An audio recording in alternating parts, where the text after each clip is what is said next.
Welcome friends. Drama serial मायरी की अगली episode में आप देखेंगे कि इस वक्त एनी बहुत ही ज़्यादा दुखी होती है और खूब परेशान होती है, लेकिन उसका शौहर यानी कि फ़ाखिर उसका इस मुश्किल वक्त में बहुत ही ज़्यादा साथ देता है और वह भरोसा करता है, जिस पर कि एनी को बेहद खुशी होती है। उसके शौहर ने उस पर एतमाद किया और भरोसा किया, जिसके बाद वो खुशी से कह देती है कि जैसे तुमने आज मुझ पर भरोसा और एतबार किया है और सब घर वालों को चुप करवा दिया है, बिल्कुल मैं तुमसे वादा करती हूँ कि ये तुम्हारे मैं एतमाद को कभी भी ठेस नहीं पहुँचाऊँगी। जिसके बाद फ़ाखिर बहुत ही ज़्यादा खुश हो जाता है। खैर, फिर आगे आप ये भी देखेंगे कि फ़ाखिर तमाम तर घर वालों को बता देता है कि एनी अपनी तालीम को ज़रूर मुकम्मल करेगी और उसकी तालीम को मुकम्मल करने के रास्ते में किसी किस्म की वो रुकावट को बिल्कुल भी बर्दाश्त नहीं कर सकता और यही उसका फ़ैसला है। जिसके बाद सब घर वाले खामोश हो जाते हैं। खैर, मजीद आगे आप ये भी देखेंगे कि राहिला ने ये सोच लिया होता है कि अब वो किसी ना किसी तरीके से एनी की अम्मी को इधर अपने शौहर से पहले तो उसका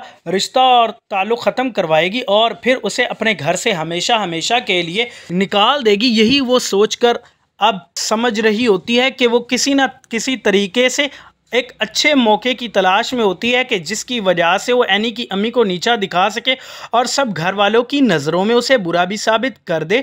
और फिर वो ऐसा ही करेगी, यहाँ तक कि काफ़ी हद तक वो अपने मकासद में कामयाब भी हो जाएगी। जिसके बाद फिर आप मज़ीद आगे आप ये भी देखेंगे कि जमशेद की इधर अम्मी की तबीयत बहुत ही ज़्यादा ख़राब हो जाती है, लेकिन आयला वो बहुत ही ज़्यादा गुस्से में होती है। वो तो जान छुड़ाना चाहती है इन तमाम तर जिम्मेदारियों से। और फिर इसी तरह से वक्त गुजरने के साथ जब जमशेद की अम्मी की मजीद तबीयत ख़राब हो जाती है और वो इस दुनिया में नहीं रहती, फिर इधर आयला यही सोचती है कि अब तो वो इस घर पर राज कर सकती है। लेकिन उस वक्त तक अभी जमशेद को आयला की हकीकत के बारे में कुछ भी नहीं मालूम होता कि वो किस कदर खुदगर्ज और चालाक है। लेकिन फिर वक्त गुजरने के साथ उसका भी असल चेहरा सब घर वालों के सामने बेनकाब हो जाता है और ख़ुसूसी तौर पर जमशेद को पता चल जाता है कि अम्मी बिल्कुल दुरुस्त कहती थी उसके बारे में और उसी की ही वजह से उसकी अम्मी की इस कदर हालत ख़राब हुई थी। जिसके बाद फिर जमशेद कभी भी माफ़ नहीं करेगा आयला को और उसे अच्छी खासी सज़ा भी देगा।